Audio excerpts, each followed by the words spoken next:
오늘은 묵은 땅을 기경하라 라는 제목을 가지고 우리 말씀의 은혜 나누길 원합니다. 이제 날씨가 굉장히 많이 무더워졌습니다. 도시를 떠나서 논밭을 지나가게 되면 벼와 작물들 또 열매들이 파릇파릇하게 쑥쑥 자라고 있는 모습을 우리가 볼 수 있습니다. 그 작물들과 또 열매들을 자라나게 하기 위해서 농부들이 얼마나 많은 시간과 또 에너지를 쏟아서 이 수고하여 고생하는 키우는 작물들을 우리가 볼 수 있다라는 것이죠. 아직 추수할 때는 멀었지만 바로 시간이 지나 농부들이 여러 가지 작물들을 추수할 때 또 열매들을 수확할 때 그들이 누리는 감사와 기쁨은 이루 말할 수 없을 것입니다. 오늘 우리가 읽은 말씀에도 이와 비슷한 그러한 말씀이 나오고 있는데요. 1절 말씀을 보시면 이스라엘은 열매 맺는 무성한 포도나무라 라고 그렇게 말씀하고 있습니다. 열매 맺는 무성한 포도나무, 즉 하나님의 백성이었던 이 이스라엘 백성들은 하나님이 원하는 열매를 맺으며 살아가고 있었고 또 그렇게 살아가야 하는 존재였다라는 것을 보여준다라는 것이죠. 언약적인 하나님과의 사랑을 추수해야 하며 또 인애를 거둬야 하고 하나님이 기뻐하실 만한 수많은 열매들을 맺고 수확해야 하는 그러한 백성들의 입장이었습니다. 그래서 하나님은 이 이스라엘 백성들을 선택하여 인도하였고 종되었던 그 애굽 땅에서 인도하여내 바로 이 가나안 땅으로 하나님이 인도하셨습니다. 그러나 이 이스라엘 백성들은 하나님이 본래 백성들에게 원했던 그 모습, 사랑의 열매, 인애의 열매를 맺지 못하고 있었다라는 것이죠. 오히려 다른 모습을 나타내고 있었는데요. 어떤 모습이었는지 우리 1절 말씀 한번 다시 읽겠습니다. 이스라엘은 열매 맺는 무성한 포도나무라. 그 열매가 많을수록 재단을 많게 하며 그 땅이 번영할수록 주상을 아름답게 하도다. 아멘. 말씀은 무엇이라고 합니까? 사랑의 열매, 인애의 열매를 맺어야 하는 이스라엘 백성들이 지금 하나님이 기뻐하시는 열매를 맺지 않고 우상에게 제사하는 그 제단을 많이 짓고 온통 우상을 만들어 주상을 아름답게 하는 죄악의 열매를 그들이 거두고 그들이 키우고 있었다라는 것입니다. 이것을 가리켜 2절 말씀에서는 그들이 두 마음을 품은 것이다 라고 그렇게 말씀하며 이제 그들의 제단과 주상이 허물어지며 깨트려지는 하나님의 심판이 임할 것이다 라는 것을 그렇게 말씀합니다. 사실 이 포도나무 비유와 또 하반절에 나오는 씨를 뿌리는 비유는 이미 호세아서 앞장들에서 이미 나온 표현 방식입니다. 그런데 왜 이미 선포된 내용을 다시 반복해서 선언하고 있는 것일까요? 그것은 바로 이스라엘 백성들이 그 말씀을 듣고 기담아 회개해야 함에도 불구하고 그렇지 않았기 때문이라는 것입니다. 선지자들을 통해서 다시 반복해서 말하는 것은 바로 백성들에게 다시 회개하고 돌아올 수 있는 기회를 주고 있었다라는 것이죠. 그러나 이들은 계속되는 그 하나님의 경고에도 불구하고 그들의 모습을 돌이키지 않았습니다. 하나님께서 그 땅을 부셔버리고 잡초나 도다 나는 황폐한 곳으로 만들어 버리겠다 말했음에도 불구하고 심판을 알려줌에도 불구하고 하나님께 그들이 돌아와서 회개하고 살려달라고 하는 모습을 보이고 있는 것이 아니라 오히려 그들의 우상들에게 살려달라고 도와달라고 하는 그러한 어리석은 모습을 보이고 있다는 것이죠. 선지자들이 하나같이 이스라엘이 지식이 없어서 깨달음이 없어서 망한다라고 말한 것과 같은 것입니다. 그러나 하나님은 이들을 내버려 두시지 않으시고 다시 한번 이스라엘이 회개하고 회개의 씨앗을 뿌릴 것을 말씀을 통해서 권면합니다. 우리 함께 12절 말씀 함께 한 목소리로 읽겠습니다. 너희가 자기를 위하여 공의를 심고 인애를 거두라. 너희 묵은 땅을 기경하라. 지금이 곧 여호와를 찾을 때니 마침내 여호와께서 오사 공의를 비처럼 너희에게 내리시리라. 아멘. 하나님은 백성들에게 회개할 기회를 줄 테이니 너희들을 위하여 하나님의 공의의 씨앗을 심고 인애를 거둘 것을, 너희의 그 묵은 땅을 기경하라라고 말씀합니다.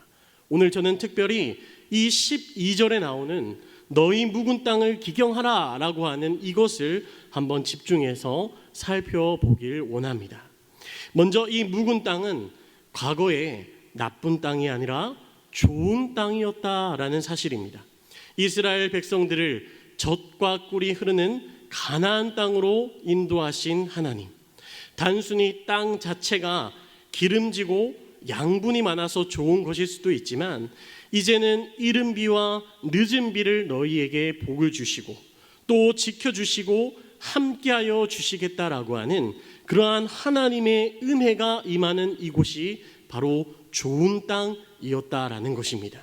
그런데 하나님이 이 이스라엘 백성들을 이 땅에 심으시고 그들을 통해 하나님 나라가 세워져 가는데 시간이 지나고 어쩌다 보니까 이 땅이 지금 나쁜 땅이 되어서 하나님께서 기뻐하시는 그 인애의 열매를 맺지 못하고 있는 그 현실이 오늘 바로 지금 이 호세아서의 진단이고 오늘 말씀의 배경이 된다라는 것입니다. 그렇다면 여러분, 땅이 이렇게 된 것은 전적으로 누구의 책임입니까? 바로 백성들의 책임인 것이죠. 하나님께서 주신 그 좋은 땅을 가꾸지 않고 방치해 두었기 때문에, 하나님을 잊어버리고 우상을 섬기는 땅으로 바꾸어 버렸기 때문에 이 좋은 땅은 묵은 땅이 되어버렸고 열매를 맺지 못하는 땅이 되어버리고 말았다라는 것입니다. 그래서 묵은 땅의 특징은 바로 주인이 기뻐하는 열매가 나지 않는다라는 것입니다. 의의 열매, 사랑의 열매가 자라나고 수확되는 것이 아니라 잡초와 같이 불의와 거짓과 하나님에 대한 배반의 열매만이 나타나고 있다라는 것입니다. 또 묵은 땅은 마음이 완악해져서 무엇을 심어도 제대로 싹트는 법이 없습니다. 말씀을 들어도 변화가 없고 마음에 감동이 와도 눈물이 없으며 죄를 여전히 가볍게 여기고 양심의 가책을 받지만 행동과 태도가 고쳐지지 않으며 마음의 진정으로 하나님을 구하는 것이 없다라는 것이죠. 결론적으로 이 묵은 땅은 바로 하나님의 임재에 대한 갈급함과 그 하나님의 임재를 가깝게 누리지 못하는 그러한 한계를 지닌다라는 것입니다. 그렇다면 여러분, 좋은 땅은 어떻습니까? 기경된 땅은 심으면 그 씨앗이 양분을 잘 머금고 싹을 틔우고 기쁨의 열매를 자라나서 많이 맺게 됩니다. 교회만 와도 은혜가 넘치고 말씀을 사모하고 죄에 대하여 민감하며 하루하루 주님과 동행하며 내 안에 계시는 그 성령님의 살아계심을 풍성히 누리는 은혜로 살아가는 것이죠. 중요한 것은 아까도 말했지만 이 묵은 땅이 처음부터 묵었던 땅은 아니라는 것입니다. 한때는 좋은 땅, 열매를 내었던 그러한 좋은 땅이었지만 갈지 않고 그대로 방치해 두니까 죄로 인해 그 좋은 땅이 굳어지고 잡초가 우거짐으로 말미암아 열매를 맺지 못하는 땅으로 변하게 되었다라는 것입니다. 처음에는 예수님을 인격적으로 만난 그 사실에 너무 감격하여 모든 것이 은혜였고 기도로 말씀으로 살아가다가 점차 세상에 돈과 명예, 내 직장, 내 할 일, 내 욕심, 내 정욕대로 살다 보니 이제는 말씀을 들어도 은혜가 없고 내 전인격적인 변화가 일어나지 않게 되었다라는 것입니다. 마치 요한계시록 2장에 나오는 그 에베소 교회의 모습처럼 너희의 활동이 있고 수고가 있고 인내가 있고 정통에 대한 수호가 있지만 처음 사랑은 잃어버렸다라고 말씀하신 그 모습과 너무나 많이 닮아져 있다라는 것입니다. 호세아 시대에 선지자가 있던 이 시기에는 북이스라엘은 특별히 소위 누구도 막을 수 없는 잘 나가는 시대였습니다. 여로보암 2세의 통치 아래에서 최고의 전성기를 맡고 있었습니다. 40년 동안 이 나라를 다스리며 왕국의 영토를 솔로몬 그 시대와 같이 하맛 어귀에서부터 아라바 바다까지 확장시켰던 그러한 시대였고, 이 팔레스타인의 주변의 국가에까지 영향력을 행사하던, 정치적으로 군사적으로 너무나 안정 가운데 경제적으로 윤택한 삶을 향유하던 시대가 바로 이 시대였다라는 사실입니다. 그러나 그들의 외적인 모습과 다르게 영적으로는 가장 타락한 시대가 바로 이 시대였다라는 것입니다. 땅이 굳어지고 잡초가 우거져서 이제는 하나님께서 원하시는 열매를 내지 않는 그러한 악한 모습을 하고 있었기 때문에 바로 하나님은 호세아 선지자를 통해서 바로 회개의 메시지를 계속해서 이 땅 가운데 선포하고 또 요청하고 있었다라는 것입니다. 사랑하는 광연교회 성도 여러분, 지금을 살아가고 있는 우리들에게 이 말씀이 여러분 어떻게 다가오십니까? 우리도 좋은 옷을 입고 좋은 음식을 먹고 좋은 집에 살고 있습니다. 내 직장이, 내 사업이 잘 되고 내 진로가 탄탄한 대로를 걷고 있는 분도 계실 것입니다. 그러나 중요한 것은 그러한 외적인 모습이 우리에게 중요한 것이 아니라 내 삶이 얼마나 윤택한 삶인가가 중요한 것이 아니라 얼마나 내가 지금 하나님이 원하시는 땅이며 하나님이 기뻐하시는 열매를 많이 맺으며 살아가고 있는 삶인가, 그것이 우리에게 가장 중요한 문제라는 것입니다.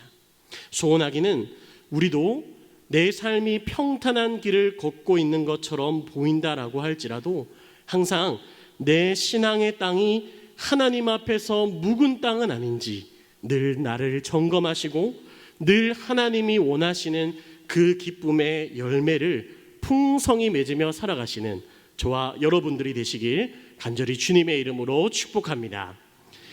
그러나 여러분, 이 묵은 땅은 소망이 있습니다.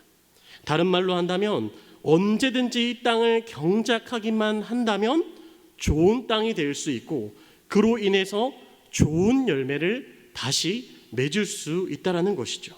그래서 오늘 12절 말씀을 보시면 너희 묵은 땅을 기경하라 라고 그렇게 말씀합니다. 여기서 이 기경하라라고 하는 단어의 원래 단어의 기본형이 니르라고 하는 단어인데, 이 니르라고 하는 단어의 뜻은 땅을 새롭게 갈아엎다, 새로 갈다, 새로이 경작하다 라고 하는 그러한 뜻을 가지고 있습니다. 그러니까 묵어졌던 땅이 새롭게 되기 위해서는, 또 열매 맺는 땅으로 다시 바뀌기 위해서는 적당히 표면만 깨끗하게 하고 비료만 뿌려서 되는 것이 아니라 완전히 뒤집어 엎어버려야 하는 그러한 경작이 필요함을 우리에게 말씀하고 있다는 것이죠. 그런데 여러분, 땅을 뒤집어 엎는다라고 하는 것이 쉬운 말입니까? 지금은 트랙터로 우리가 농촌에 가보면 땅을 갈아엎는 좋은 기계와 기술이 있지만 예전에는 어떻게 했습니까? 일단 먼저 땅에 난 잡초를 1차적으로 모두 제거해야 했죠. 그리고 소를 이용해서 밭고랑을 만들어서 소가 가면 뒤에서 사람이 그 밭고랑을 잡고 줄대로 따라가면서 땅을 갈았습니다. 조금이라도 삐뚤어지거나 그렇게 되면 반드시 되지 않고, 또 이 밭고랑을 너무 깊거나 또 너무 얕으면 앞으로 전진이 안 되거나 땅이 섞여지지 않는, 그래서 엄청난 고생이 필요하고 또 세심한 기술이 필요했습니다. 저도 어릴 때 외할머니 댁이 이 전라남도 진도인데 거기에 갔다가 엄청나게 큰 소가 땅을 갈아엎는 모습을 봤습니다. 또 영상을 통해서 본 적이 있는데 그 무거운 장비들 하며 그 물건들이 얼마나 크고 무겁던지, 그것을 소에게 장착시키는 것도 보통 일이 아니고 그것을 가지고 세밀하고 정밀하게 땅을 갈아엎는 것도 보통 일이 아니었습니다. 많은 시간이 걸리고 많은 수고가 걸리고 사람에게도 소에게도 힘든 작업이 바로 땅을 뒤집어 엎는 작업이라는 것이죠. 그 정도로 땅을 기경한다, 완전히 뒤집어 엎는다라는 것은 결코 쉽지 않음을 우리는 알 수 있습니다. 우리 믿음도, 우리의 그 믿음의 땅도 여러분 마찬가지입니다. 죄로 인해 묵은 땅이 돼버린 내 마음이 다시 좋은 땅이 되기 위해서는 완전히 뒤집어 엎어버리는 은혜가 우리에게 필요하다라는 것입니다. 예수 그리스도의 복음 앞에, 그 보혈 앞에, 예수 그리스도 앞에서 우리가 깊은 회개의 자리에 나아가 나의 정체성을 다시 되돌아보는 작업이 우리에게 필요할 줄 믿습니다. 그냥 단순히 우리가 찬양하고 예배에 참석하고 모임에 참석하는 수준의 그 정도를 말하고 있는 것이 아니라 정말 내 자신을 주님 앞에서 다시 볼 수 있는, 내 전인격적인 모든 것을 주님 앞에 내려놓고 그 앞에 엎드리는 그러한 애통한 마음을 가지고 눈물로 기도하며 주님의 은혜를 사모하며 나아가는 모습이 우리에게 필요하다라는 것입니다. 뼈를 깎는 고통처럼 힘들고 또 어렵지만 완전히 땅을 뒤덮어 버려야 하지만, 그래야 우리의 묵은 땅이 들리지 않는 말씀이 다시 들리기 시작하고 기도에도 막막했던 나와 주님의 그 관계와 대화가 다시 시작되고 다른 사람의 관계에 있어서도 주님의 마음으로 사람을 보게 되고 사역 가운데 두근거림이 다시금 뛰어가기 시작하고 은혜가 있고 내 존재에 대한 기쁨과 감사함을 다시금 느끼게 된다라는 것입니다. 성경에 보시면 이렇게 자기 마음을 기경한 사람들의 예가 나옵니다. 특별히 베드로가 그 중에 한 명인데요. 예수님의 수제자였던 이 베드로도 처음 예수님을 만나 예수님을 믿고 예수님의 제자가 되어 놀라운 주님의 일들을 열정으로 돕고 함께 사역했습니다. 자신의 목숨을 주님께 드릴 정도로 헌신하고 예수님에게 집중하는 좋은 땅이었습니다. 그러나 예수님이 로마 군사들에게 잡혀가시고 예수님을 3번이나 부인하고 저주하면서 그의 모든 정체성이 무너져 내리고 거짓 증인이 되어 도망자의 삶이 돼버리고 말았습니다. 여러분, 얼마나 비참하고 부끄러웠을까요? 얼마나 말할 수 없이 그 베드로의 마음이 어려웠을까요? 부드럽고 열매 맺는 그의 마음이 묵은 땅이 되었습니다. 잡초가 우거지고 단단해져서 곡식과 열매가 자랄 수 없는 그러한 땅이 돼버리고 말았습니다. 다시 본래의 어부의 일로 돌아가 버리는 그러한 일이 일어나게 되었습니다.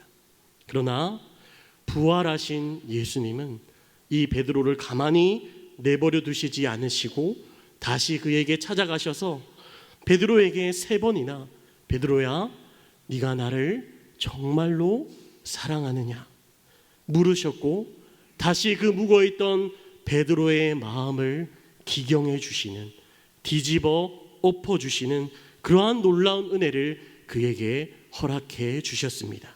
그로 인해 베드로가 가진 그 수치와 부끄러움은 변하여 기쁨과 감사함으로, 사명으로, 열정으로 바뀌게 되었고 초대교회의 사도로서 역할을 잘 감당하며 교회가 세워지고 복음이 전파되는 일에 귀하게 사용되었음을 우리는 모두 알고 있습니다. 그렇다면 여러분, 언제 우리는 우리의 이 묵은 마음을 기경해야 할까요? 지금은 바쁘니까 몇 주 뒤에 해야 할까요? 아니면 지금은 휴가 중이니까 몇 달 뒤에 해야 할까요? 12절 말씀을 보니까 지금이 여호와를 찾을 때니라고 말씀하고 있습니다. 언제라고요?